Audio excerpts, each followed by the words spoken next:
Welcome back. Dharmaraya ದೇವಸ್ಥಾನದ ಬಳಿ ಭಕ್ತರು ಜಾಸ್ತಿ ಆಗ್ತಾ ಇದ್ದಾರೆ. ದೇವಸ್ಥಾನದ ಬಳಿ ಜಂಟಿ ಪೊಲೀಸ್ ಆಯುಕ್ತರು ಸೇರಿದಂತೆ ಹಿರಿಯ ಪೊಲೀಸ್ ಅಧಿಕಾರಿಗಳು ಈಗಾಗಲೇ ಬಂದಿದ್ದಾರೆ.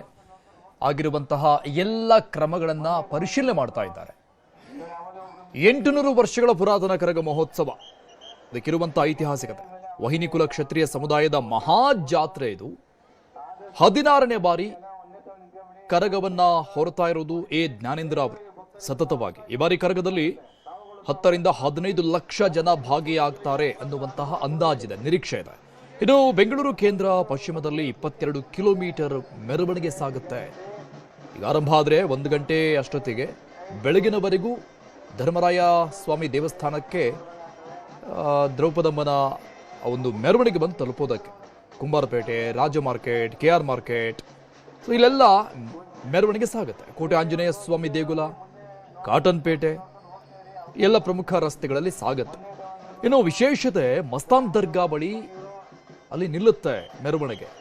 ಕಬ್ಬನ್ಪೇಟೆ ವಾಪಸ್ ಅಲ್ಲಿಂದ ಧರ್ಮರಾಯ ಸ್ವಾಮಿಗೆ, ಅಂದ್ರೆ ಮೇನ್ ಟೆಂಪಲ್ ಏನಿದೆ ನಾವು ದೃಶ್ಯದಲ್ಲಿ ನೋಡ್ತಾ ಇದ್ವಿ, ಅಲ್ಲಿಗೆ ಮೆರವಣಿಗೆ ಬಂದು ತಲುಪುತ್ತೆ. ಸೊ ಅಲ್ಲಿಗೆ ಈ ಶಕ್ತೋತ್ಸವ ವಿರಾಮವನ್ನು ತೆಗೆದುಕೊಳ್ಳುತ್ತೆ. 1,90,00,000 ಜನ ಕರಗೋತ್ಸವ ಆಗಿರೋದು. ಮೈಸೂರು ದಸರಾ ಮಾದರಿ ಲೈಟಿಂಗ್ ವ್ಯವಸ್ಥೆ ಈ ಬಾರಿ ವಿಶೇಷವಾಗಿ ಅಲಂಕಾರವನ್ನು ಮಾಡಲಾಗಿದೆ. 10 ಲಕ್ಷ ಜನ ಭಕ್ತರು, ಇದು ಸಂಖ್ಯೆ ಜಾಸ್ತಿ ಕೂಡ ಆಗುವಂತ ನಿರೀಕ್ಷೆ ಇದೆ ಈ ಬಾರಿ. ಇನ್ನು ಮೊಬೈಲ್ ಟಾಯ್ಲೆಟ್, ಕುಡಿಯೋಕೆ ನೀರು, ರಾತ್ರಿ ಇಡೀ ಸರ್ಕಾರ ಮತ್ತು ಭಕ್ತರಿಂದ, ದೇವಸ್ಥಾನದ ಆಡಳಿತ ಮಂಡಳಿಯಿಂದ ಪ್ರಸಾದ ವಿತರಣೆ ಆಗುತ್ತೆ. ಸೆಂಟ್ರಲ್ DCP ನೇತೃತ್ವದಲ್ಲಿ ಕರಗಕ್ಕೆ ಬೇಕಾದಂತಹ ಭದ್ರತಾ ವ್ಯವಸ್ಥೆಯನ್ನು ಕಲ್ಪಿಸಲಾಗಿದೆ. 300 ಜನ ಟ್ರಾಫಿಕ್ ಪೊಲೀಸರು, 1000 ಜನ ಹೋಮ್ ಗಾರ್ಡ್ಸ್ಗಳನ್ನ ನಿಯೋಜನೆ ಮಾಡಲಾಗಿದೆ. 700 ಜನ ಪೊಲೀಸರು ಸೇರಿ 2,000 ಜನ, ಟೋಟಲ್ 2,000 ಜನ ಭದ್ರತೆಗೆ ನಿಯೋಜನೆಗೊಂಡಿರುವಂತಹ ಪೊಲೀಸ್ ಅಧಿಕಾರಿಗಳು ಎಲ್ಲರೂ. ಕರಗ ಸಾಗುವ ರಸ್ತೆ ಉದ್ದಕ್ಕೂ CCTV ಅಳವಡಿಕೆ ಆಗಿದೆ. ಹೊಯ್ಸಳ ರೌಂಡ್ಸ್ ಇರುತ್ತೆ. ಸೂಕ್ಷ್ಮ ಪ್ರದೇಶಗಳಲ್ಲಿ ಬಿಗಿ ಭದ್ರತೆಯನ್ನ ತೆಗೆದುಕೊಳ್ಳಲಾಗಿದೆ. ಈಗಾಗಲೇ ತಿಮಿರಾಸುರ ರಾಕ್ಷಸನನ್ನ ಸಂಹರಿಸಲು ಆದಿಶಕ್ತಿ ಅವತಾರವನ್ನ ದ್ರೌಪದಮ್ಮ ತಾಳಿದ್ದು, ದುರ್ಗಾ ಪೂಜಾರಿ, ಗಂಟೆ ಪೂಜಾರಿ, ಗಣಾಚಾರಿಗಳ ಜನನಾಗುತ್ತೆ. ಆದಿಶಕ್ತಿಗೆ ಜನಿಸಿದ ವೀರಕುಮಾರರಿವರು, ಇವರಿಂದ ರಾಕ್ಷಸ ಸಂಹಾರ ಆಗುತ್ತೆ. ತಿಮಿರಾಸುರ, ದ್ರೌಪದಿಯು ಕೈಲಾಸಕ್ಕೆ ಮರಳುವಾಗ ವೀರಕುಮಾರರ ತಡೆ ಹೊಡ್ತಾರೆ. ಪ್ರತಿ ವರ್ಷದ ಚೈತ್ರ ಮಾಸದ ಹುಣ್ಣಿಮೆಯಲ್ಲಿ 3 ದಿನ ದ್ರೌಪದಮ್ಮ ಭೂಮಿಗೆ ಬಂದು ದರ್ಶನವನ್ನ ಕೊಡ್ತಾಳೆ ಅಂತ ನಂಬಿಕೆ, ಪ್ರತೀತಿ. ಪ್ರತಿ ವರ್ಷ 3 ದಿನ ದ್ರೌಪದಿ ಭೂಮಿಗೆ ಬರುವಂತಹ ನಂಬಿಕೆ ಇದೆ. ಸೊ ಆ ಸಂದರ್ಭದಲ್ಲಿ ನಡೆಯುವಂತಹ ಆಚರಣೆ ಇದು. ದ್ರೌಪದಿಯನ್ನ ಆದಿಶಕ್ತಿಯಾಗಿ ಆರಾಧನೆ ಮಾಡುವಂತಹ ಹಬ್ಬವೇ ಈ ಕರಗ. ಪ್ರತಿ ವರ್ಷ 3 ದಿನ ದ್ರೌಪದಮ್ಮ ಸ್ವರ್ಗದಿಂದ ಭೂಮಿಗೆ ಬಂದು ನಮಗೆ ದರ್ಶನ ಕೊಡ್ತಾಳೆ ಅಂತ ನಂಬಿಕೆ ಇದೆ ಭಕ್ತರಲ್ಲಿ. ಸೊ ಅದರ ನೆನಪಿಗಾಗಿ ನಡೆಯುವಂತಹ ಒಂದು ಆಚರಣೆ ಕರಗ. ಇನ್ನು ಅಲಗು ಸೇವೆ, ವಿಶೇಷವಾಗಿ ನಡೆಯುವಂತಹ ಅಲಗು ಸೇವೆ, ಖಡ್ಗದಿಂದ ಎದೆಗೆ ಹೊಡೆದುಕೊಂಡು ರಕ್ತವನ್ನ ಚಿಮ್ಮಿಸೋದು ಅಲಗು ಸೇವೆ. ಅದಾದ್ಮೇಲೆ ದರ್ಗಾ ಭೇಟಿ, ತವಕ್ಕಲ್ ಮಸ್ತಾನ್ ದರ್ಗಾಗೆ ಭೇಟಿ ಕೊಡುತ್ತೆ ಕರಗ. ಒಂದು ಭಾವೈಕ್ಯತೆಯ ಸಂಕೇತ ಕೂಡ ಇದೆ ಕರಗದಲ್ಲಿ. ಧರ್ಮಗಳನ್ನು ಮೀರಿರುವಂತಹ ಆಚರಣೆ ಅನ್ನುವಂಥ ರೀತಿಯಲ್ಲಿ ದರ್ಗಾದ ಬಳಿಯಲ್ಲಿ ಹೋಗಿ ಈ ಮೆರವಣಿಗೆ ನಿಂತುಕೊಳ್ಳುತ್ತೆ. 800 ವರ್ಷಗಳ ಪುರಾತನ ಐತಿಹಾಸಿಕತೆಯನ್ನು ಹೊಂದಿರುವಂತಹ ಹೂವಿನ ಕರಗ ಇದು ನೆರವೇರುತ್ತಾ ಇರೋದು. ಇನ್ನು ಎ ಜ್ಞಾನೇಂದ್ರ ಅವರು ಈ ಬಾರಿ ಕೂಡ ಕರಗವನ್ನ ಹೊರತಾ ಇದ್ದಾರೆ. 16ನೇ ಬಾರಿ ಒಟ್ಟಾರೆಯಾಗಿ ಅವರು ಹೊತ್ತುಕೊಂಡಿರುವಂತಹ ಸಂಖ್ಯೆಗಳು 16 ಬಾರಿ. ಬೆಂಗಳೂರು ಕೇಂದ್ರ ಪಶ್ಚಿಮದಲ್ಲಿ ಈ ಭಾಗದಲ್ಲಿ 22 ಕಿಲೋಮೀಟರ್, ಅಂದ್ರೆ ಹಳೆ ಬೆಂಗಳೂರು ಅಂತ ನಾವು ಹೇಳಬಹುದು. ಆ ಎಲ್ಲ ಚಿಕ್ಕ ಪುಟ್ಟ ಕಾಟನ್ ಪೇಟೆ, KR ಮಾರ್ಕೆಟ್, ಮೆಜೆಸ್ಟಿಕ್ ಸುತ್ತಮುತ್ತಲಿರುವಂತಹ ಒಂದಿಷ್ಟು ಏರಿಯಾಗಳು, ಕುಂಬಾರಪೇಟೆ, ರಾಜ ಮಾರ್ಕೆಟ್, KR ಮಾರ್ಕೆಟ್, ಇಲ್ಲೆಲ್ಲ ರೂಟ್ ಮ್ಯಾಪ್ ಹಾಕಲಾಗಿದೆ.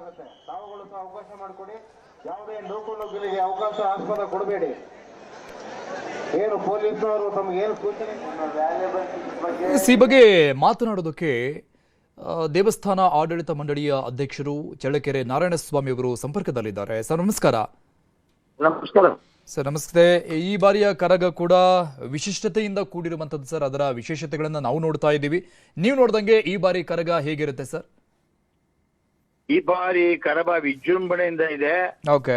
ಎಲ್ಲಾ ರೀತಿಯ ಸೌಕರ್ಯಗಳು ಜನಗಳಿಗೆ ಬೇಕಾಗಿರ್ತಕ್ಕಂತಹ ನೀರಿನ ಕುಡಿಯೋ ಸೌಕರ್ಯ ಇರ್ಬೋದು, ಈ ಟಾಯ್ಲೆಟ್ ಇರ್ಬೋದು, ಎಲ್ಲೆಲ್ಲಿ ಕರಗ ಹೋಗ್ತಕ್ಕಂತಹದ್ದು ಎಲ್ಲಾ ಸ್ಥಳಗಳಲ್ಲಿ ಕೂಡ ವ್ಯವಸ್ಥೆ ಮಾಡಲಾಗಿದೆ. ಪೊಲೀಸ್ ಬಂದೋಬಸ್ತು ಚೆನ್ನಾಗಿದೆ. ಈಗಾಗ್ಲೇನೆ 9 ದಿನಗಳಲ್ಲಿ ಎಲ್ಲಾ ರೀತಿಯ ನಮ್ಮ ಕುಲಸ್ಥರು ರೂಢಿ ಪದ್ಧತಿಗಳಂತೆ ತಮ್ಮ ಪೂಜಾ ಪುನಸ್ಕಾರದಲ್ಲಿ ತೊಡಗಿದ್ರು. ಈಗ ಬೆಳಗಿನಿಂದ ಕೂಡ ಶಿಸ್ತುಬದ್ಧವಾಗಿ ಏನೇನು ನಡಿಬೇಕು ಅದೆಲ್ಲ ಕೂಡ ನಡೆದಿದೆ. ಇನ್ನೇನು ಈಗ ಕೆಲವೇ ನಿಮಿಷಗಳಲ್ಲಿ ಅಂದ್ರೆ ಒಂದು ಅರ್ಧ ಗಂಟೆ ಒಳಗೆ ತಾಯಿ ಇದಕ್ಕೆ ನಮ್ಮ ಹಸಿಕರ್ಗ ಮಂಟಪಕ್ಕೆ ಹೋಗ್ಬಿಟ್ಟು ಅಲ್ಲಿಂದ ದೇವಸ್ಥಾನಕ್ಕೆ ಬರಲಿದ್ದಾರೆ. ದೇವಸ್ಥಾನದಿಂದ ಸುಮಾರು 1 ಗಂಟೆ ಒಳಗೆ ಈ ಸಾರಿ ಕರಗ ಹೊರಬಹುದು ಅಂತಕ್ಕಂಥ ಒಂದು ವಿಶ್ವಾಸ ನನ್ಗಿದೆ.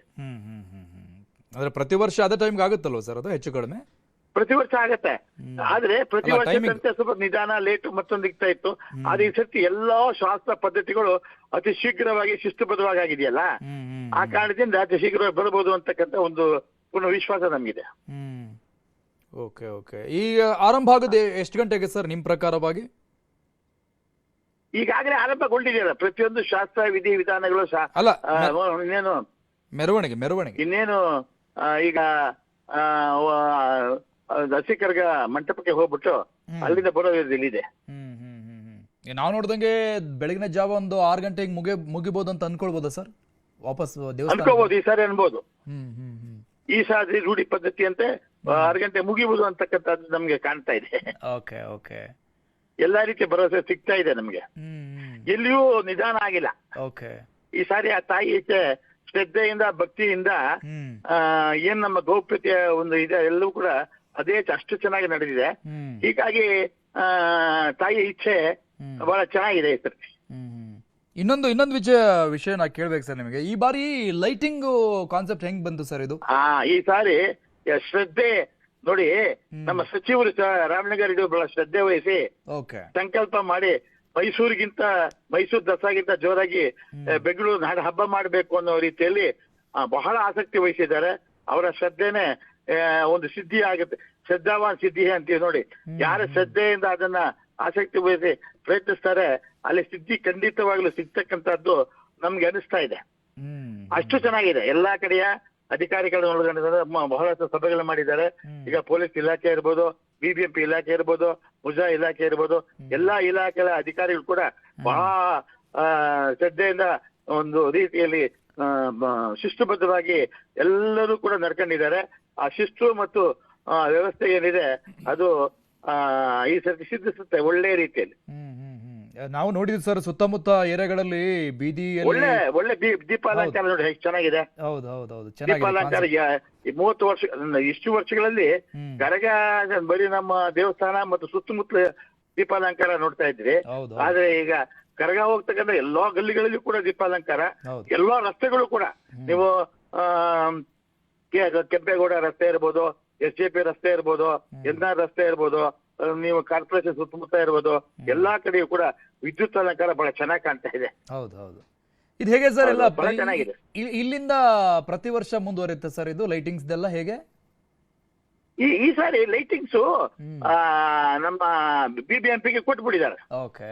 BBMPಗೆ ಮೈಸೂರಿಂದ ಕರೆಸಿ ವಿಶೇಷ ಅಲಂಕಾರ ಮಾಡ್ತಕ್ಕಂಥವ್ರನ್ನ ಕರೆಸಿ ಒಂದು ವಿಶೇಷ ಅಲಂಕಾರ ಮಾಡ್ತಿದ್ದಾರೆ. ಮೈಸೂರು ದಸರಾ ಹೆಂಗ್ ಮಾಡ್ತಾ ಇದ್ದಾರೆ ಅವ್ರನ್ನೇ ಕರೆಸಿ ಮಾಡಿದ್ದಾರೆ. ಅದಕ್ಕಾಗಿ ಅಷ್ಟು ಚೆನ್ನಾಗಿದೆ. ಓಕೆ ಸರ್, ಒಂದಿಷ್ಟು ವಿಶೇಷವಾದಂತ ಆಚರಣೆಗಳು ನಡೆಯುತ್ತೆ. ಅಂದ್ರೆ ಎಲ್ಲೂ ನೋಡದೆ ಇರೋದು, ಕೇಳದೆ ಇರೋದು, ಅದನ್ನೆಲ್ಲ ನಾವು ಕಣ್ತುಂಬಿಕೊಳ್ತೀವಿ ಈ ಕರಗದಲ್ಲಿ ಪ್ರತಿ ವರ್ಷ ಕೂಡ. ಅದರ ಅಲುಗು ಸೇವೆ ಬರುತ್ತೆ, ದರ್ಗಾಗೆ ಭೇಟಿ ಕೊಡೋದು, ಅದ್ರ ವಿಶೇಷತೆ ತಾವು ಹೇಳ್ಬೋದಲ್ಲ? ಹೌದೌದು. ಈಗ ಇದರ ವಿಶೇಷತೆ ಏನು ಅಂತ ಹೇಳಿದ್ರೆ ನಮಗ ಅನುಭವ. ಈಗ ನಾವು 11 ದಿನಗಳ ಕಾಲ ಈ ಧ್ವಜಾರೋಹಣ ಆದ ತಕ್ಷಣ ಈ ಧ್ವಜವನ್ನ ತರ್ತಕ್ಕಂಥ ಒಂದು ವಿಶೇಷತೆ ಇದೆ. ಜರಗನಹಳ್ಳಿ ವಂಶಸ್ಥರು ಅಂತ ಹೇಳಿ ಈಗ ಇವರ ಟ್ರೈಬಲ್ ಪ್ರದೇಶದಲ್ಲಿ ಇದ್ದವರು. ಹೇಗೆ ನಮ್ಮ ಇವತ್ತು ದ್ರೌಪದಿ ಮುರ್ಮು ಅವರು ಒಂದು ಟ್ರೈಬಲ್ ಪ್ರದೇಶದಲ್ಲಿ ಇದ್ದು ಅವಲ್ಲಿ ಧರ್ಮರಾಯ ಸ್ವಾಮಿ ದೇವಸ್ಥಾನ, ದ್ರೌಪದಿ ಧರ್ಮ ದೇವಸ್ಥಾನ ಇದೆಯಲ್ಲ, ಅದೇ ರೀತಿಯಲ್ಲಿ ನಮ್ಮ ಮೂಲ ವನ್ನಿಕುಲ ಕ್ಷತ್ರಿಯರು ಯಾರಿದ್ದಾರೆ 5,000 ವರ್ಷಗಳ ಹಿಂದೆ ಏನು ಜನಮೇಜಯ ಇಲ್ಲಿ ಬಿಟ್ಟು ಹೋದ್ನಲ್ಲ ಸೇನಾಪಡೆ, ಅವರೆಲ್ಲ ಕೂಡ ಇವತ್ತು ಕೂಡ ನಮ್ಮ ಬನ್ನೇರುಘಟ್ಟ ಅಂತ, ಹೊನ್ನೀರುಘಟ್ಟ ಅಂತ, ಅಲ್ಲಿ ನಮ್ಮ ಹೊನ್ನಿ ಕ್ಷತ್ರಿಯ ಟ್ರೈಬಲ್ ಆಗಿ ಇನ್ನೂ ಕೆಲವರು ಇದ್ದಾರೆ. ಇವನ್ನು ಈ ಬೆಟ್ಟದಲ್ಲೆಲ್ಲ ಕಾಡಿನಲ್ಲಿ ಕೂಡ ನಮ್ಮ ಇದ್ದಾರೆ, ಅಲ್ಲಿ ಕೂಡ ಕೆಲವು ನಮ್ಮಲ್ಲಿ ಧರ್ಮ ಭಕ್ತಿ ದ್ರೌಪದಮ್ಮ ದೇವಸ್ಥಾನಗಳು ಕೂಡ ಇವತ್ತು ಕೂಡ ಕೆಲವು ಕಡೆ ಇದೆ. ಹಾಗೇನೆ ಆ ಜರಗನಲ್ಲಿ ವಂಶಸ್ಥರು ಯಾರಿದಾರಲ್ಲ, ಆ ಒಂದು ಧ್ವಜ ಸ್ತಂಭವನ್ನು ತೆಗೆದುಕೊಂಡು ಬರ್ತಕ್ಕಂಥ ಒಂದು ವಿಶೇಷತೆ ಇದೆ. ಅಲ್ಲಿ ಸುಮಾರು ಒಂದು 70 ಜನ ಬೆಳಿಗ್ಗೆ ಹೋಗ್ಬಿಟ್ಟು, ಹಿಂದಿನ ವರ್ಷ 65 ಸ್ಟೆಮ್ಸ್ ಬರ್ತಕ್ಕಂತಹ ಏನಿದೆ ಅದಕ್ಕೊಂದು ಕಂಕಣ ಕಟ್ಟಿ ಬಂದಿರ್ತಾರೆ.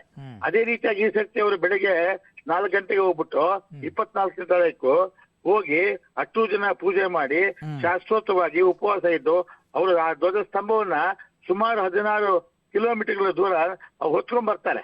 ಅದು ವಿಶೇಷತೆ ಇದೆ ನಮ್ಮಲ್ಲಿ. ಹಂಗೇನೆ ಬೇರೆ ನಮ್ಮಲ್ಲಿ ಗೌಡ್ರು, ಗಣಾಚಾರಿಗಳು, ಗಂಟೆ ಪೂಜಾರಿಗಳು, ಮತ್ತೆ ಈ ಬಾಂಕ ದಾಸಯ್ಯನವರು, ಕೋಲ್ಕಾರು ಇವರೆಲ್ಲ ಇದಾರಲ್ಲ, ಮತ್ತೆ ಪಂಜಿ ಹಿಡಿತಕ್ಕಂಥವರು, ಇವರೆಲ್ಲಾನು ಕೂಡ ತಮ್ಮ ವಂಶ ಪಾರಂಪರ್ಯವಾಗಿ ತಾವೇನು ಮಾಡಬೇಕು ಅಂತಕ್ಕಂಥದ್ದು ಹಿಂದಿನ ಹೇಳ್ಕೊಟ್ಟಿರ್ತಾರಲ್ಲ, ಸಿದ್ಧರ ಮುಖೇನ ನಾವೇನು ನಮ್ಗೆ ಹೇಳಿದಾರಲ್ಲ, ಆ ಗೋಪ್ಯತೆ ಮತ್ತು ಪವಿತ್ರತೆಯ ತಮ್ಮ ಕರ್ಮಗಳನ್ನ, ಕಾರ್ಯಗಳನ್ನ, ರೂಢಿ ಪದ್ಧತಿಗಳನ್ನ ನಡ್ಸ್ಕೊಂಡು ಬರ್ತಾ ಇದ್ದಾರೆ. ಅದೊಂದು ವಿಶೇಷತೆ ಇದೆ. ಈಗ ನಾವು 9 ದಿನಗಳ ಕಾಲ, ಅದರಲ್ಲಿ ಇವತ್ತು 9 ದಿನ ಎಲ್ರೂ ಕೂಡ ಆ ತಾಯಿಯ ಮನೆಯಲ್ಲೇ ಚೆನ್ನಾಗಿ ತೊಳೆದು ಬಿಡು ಶುಭ್ರವಾಗಿ ಆ ತಾಯಿಯ ಸೇವೆಯಲ್ಲೇ ತೊಡಗಿರ್ತಾರೆ. ಒಂದು ಸಾತ್ವಿಕ ಮನಸ್ಸಿರುತ್ತೆ, ಸಾತ್ವಿಕವಾಗಿ ದೇಹವನ್ನು ಇಟ್ಕೊಂಡಿರ್ತೀವಿ, ಏನೋ ಒಂದು ರೀತಿ ಹುಮ್ಮಸ್ಸು ನಮ್ಮಲ್ಲಿ ಇರುತ್ತೆ. ಅಂದ್ರೆ ಡಿವೈನ್ ಪವರ್ ಅಂತಕ್ಕಂಥದ್ದು ಆ ತಾಯಿ ನಮ್ಮ ಜೊತೆ ಬಂದ್ಬಿಟ್ಟಿದ್ದಾರೆ ಅಂತ ನಂಬಿಕೆ. ಅಷ್ಟು ಚೆನ್ನಾಗಿ ಒಂದು ರೀತಿಯಲ್ಲಿ ಒಂದು ಒಳ್ಳೆಯತನ, ಒಂದು ಭಾವನೆ ನಮ್ಮಲ್ಲಿ, ಆ ದೇವಿ ಭಾವನೆ ಇರುತ್ತೆ ನಮ್ಮಲ್ಲಿ. ಅದೇ ಒಂದು ವಿಶೇಷ ನಮ್ಮಲ್ಲಿ ಇರ್ತಕ್ಕಂಥ ವೀರಕುಮಾರ್ ಟಿಕ್ಟೈ ಅಂತ ಹೊಡ್ಕೋತಾರಲ್ಲ, ಚೂಪಾದ ಕತ್ತಿಗಳಿಂದ ಅಲಗ ಅಂತ ಹೇಳಿ, ಚೂಪಾದ ಕತ್ತಿಗಳಿಂದ ಅಲಗನಿಂದ ಎದೆ ಮೇಲೆ ಟಿಕ್ಟೈ ಹೊಡ್ತಕ್ಕಂಥದ್ದು ನೋಡಿರ್ತೀರ ನೀವು. ಯಾರು ಶುಚಿವೃತ್ತವಾಗಿ ಶ್ರದ್ಧಾ ಭಕ್ತಿಯಿಂದ ನಡ್ಕೊಂಡಿರ್ತಾರೆ ಅವ್ರಿಗೇನು ಆಗೋದಿಲ್ಲ. ಯಾರು ಶ್ರದ್ಧಾಭಕ್ತಿ ಇರೋದಿಲ್ಲ ಅಲ್ಲೇ ರಕ್ತ ಬಂದ್ಬಿಡ್ತಾರೆ, ತಕ್ಷಣ ನೀನ್ ನಮ್ಮ ಅಲ್ಲಿಗೆ ಸೇವೆ ಮಾಡ್ಬೇಡಯ್ಯ ಅಂತ ಹೇಳ್ತೀವಿ. ಈ ಒಂದು ವಿಶೇಷತೆ ಇದೆ ನಮ್ಮಲ್ಲಿ. ಹೀಗಾಗಿ ವೀರಕುಮಾರು ಟಿಕ್ಟೈ ಹೊಡ್ಕೊಂಡಿರ್ತಕ್ಕಂಥ ಅಲಗು ಸೇವೆ ಆಗ್ಬೋದು, ಅಥವಾ ಶಾಶ್ವತವಾಗಿ ನಾವೇನ್ ಮಾಡ್ತಕ್ಕಂಥ ಕೆಲವು ವಿಚಾರಗಳು ಬಹಳ ಗೋಪ್ಯತೆ ಇದೆ. ಆ ವಿಶೇಷತೆ ನಮ್ಮಲ್ಲಿ ಚೆನ್ನಾಗಿದೆ. ಇದ್ರ ಜೊತೆಗೆ ನೀವು ಈ ವ್ರತದ ಬಗ್ಗೆ ಹೇಳ್ತಾ ಇದ್ರಿ, ಅಲಗು ಸೇವೆ ಮಾಡೋದು 11 ದಿನ ವ್ರತ ಮಾಡ್ತಾರಂತೆ, ಕಾಲಲ್ಲಿ ಚಪ್ಪಲಿ ಹಾಕೊಳ್ದಂಗೆ, ಮತ್ತೆ ದೇವಸ್ಥಾನದಲ್ಲಿ ಸಿಗೋ ಪ್ರಸಾದ ಮಾತ್ರ ತಿಂತಾರಂತೆ ಈ ವೀರಕುಮಾರರು. ಇದು ಯಾರು ಬೇಕಾದ್ರೂ ಆಗ್ಬಹುದಾ ಸರ್ ಈ ವೀರಕುಮಾರರು, ಅಥವಾ ಇಂಥವ್ರೇ ಆಗ್ಬೇಕು, ಇದೇ ವಂಶದವರೇ ಆಗ್ಬೇಕು, ಆತರ ಏನಾದ್ರೂ ಇದೆಯಾ? ಹೇಗೆ ವೀರಕುಮಾರರು ಅಂತ ಹೇಳಿದ್ರೆ ನಮ್ಮಲ್ಲಿ ಆ ತಾಯಿಯಿಂದ ನಾವು ಏನು ಸೃಷ್ಟಿಪಟ್ಟಿದ್ದೀವಿ ಅನ್ನೋ ಒಂದು ನಂಬಿಕೆ ನಮ್ಮಲ್ಲಿ ಏನು ಇದೆಯಲ್ಲ, ಆ ಶಕ್ತಿ, ವೀರತನ ನಮ್ಮಲ್ಲಿ, ಶೂರತನ ನಮ್ಮಲ್ಲಿದೆ. ಯಾರು ನಮ್ಮ ತಿಗಳರು, ಹೊನ್ನಿಕುಲ ಕ್ಷತ್ರಿಯರು ಅಂತ ಇರ್ತಾರಲ್ಲ, ಹೆಣ್ಣು ಮಕ್ಕಳಲ್ಲಿ ಕೂಡ ಆ ಒಂದು ಧೀರತನ, ವೀರತನ ಇದೆ. ಈಗ ಸರ್ವಜ್ಞನ ವಚನಗಳಲ್ಲಿ ಹೇಳ್ತಾರೆ, ತಿಗಳದ ಹೆಣ್ಣನ್ನ ನೀನು ಹೋಗಿ ನೀನು ಎದುರಿಸೋದಕ್ಕಾಗಲಿ ಮಾತನಾಡಕ್ಕಾಗಿ ಹೋಗಬೇಡ ಅಂತಕ್ಕಂಥ ಸರ್ವಜ್ಞ ವಚನಗಳಲ್ಲಿ ಬಂದಿದೆ, ಅನೇಕ ವಚನಗಳಲ್ಲಿ. ಈ ಹೆಣ್ಣು ಮಕ್ಕಳು ಅಷ್ಟು ವೀರರು, ಧೀರರಾಗಿರ್ತಾರೆ ನಮ್ಮ ತಿಗಳರ ಹೆಣ್ಣು ಮಕ್ಕಳು. ಹಾಗೆ ಇವರು ಅಷ್ಟೇ ಶ್ರದ್ಧೆಯಿಂದ ಈ ತೋಟಗಾರಿಕೆ ಮಾಡೋದ್ರಲ್ಲಿ ನಿಮ್ಗೆ ವಿಶೇಷ ಆಸಕ್ತಿ ಇದೆ. ತಿಗಳರ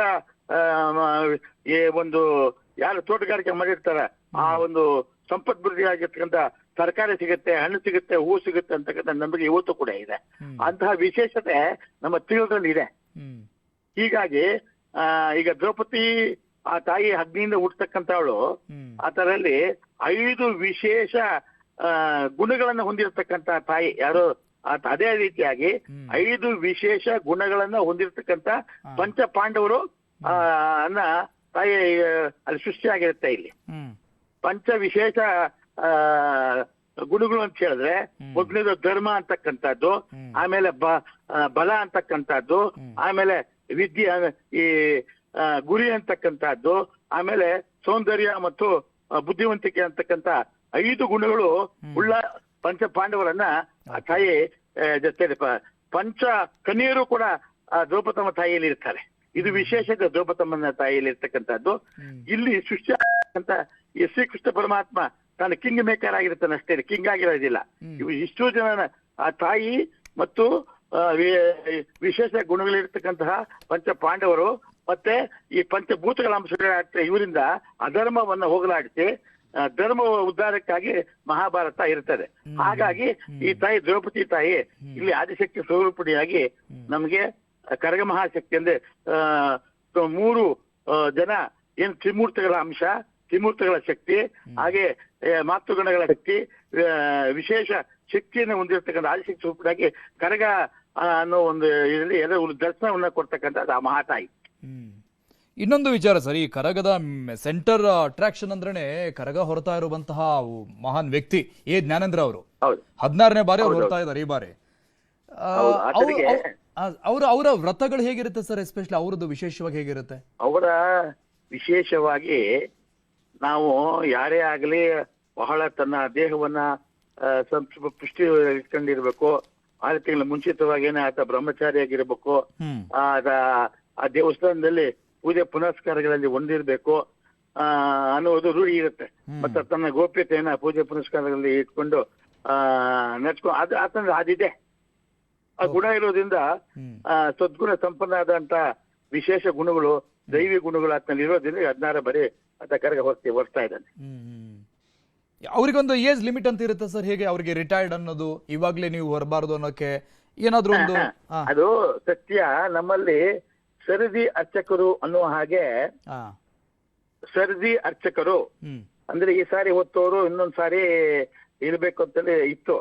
45 ವರ್ಷಗಳವರೆಗೂ ಅಂದ್ರೆ ಅವರ ದೇಹ ಗಟ್ಟಿ ಪುಷ್ಟಿಯಾಗಿ ಇರುವವರೆಗೂ ಹೊರಬಹುದು ಅನ್ನಲ್ಲಿ ನಮ್ಮಲ್ಲಿ ಇದೆ. ಇದನ್ನ ನಮ್ಮ ಕುಲಸ್ಥರನೇ ಅವರನ್ನ ಆಯ್ಕೆ ಮಾಡ್ತಕ್ಕಂಥದ್ದು.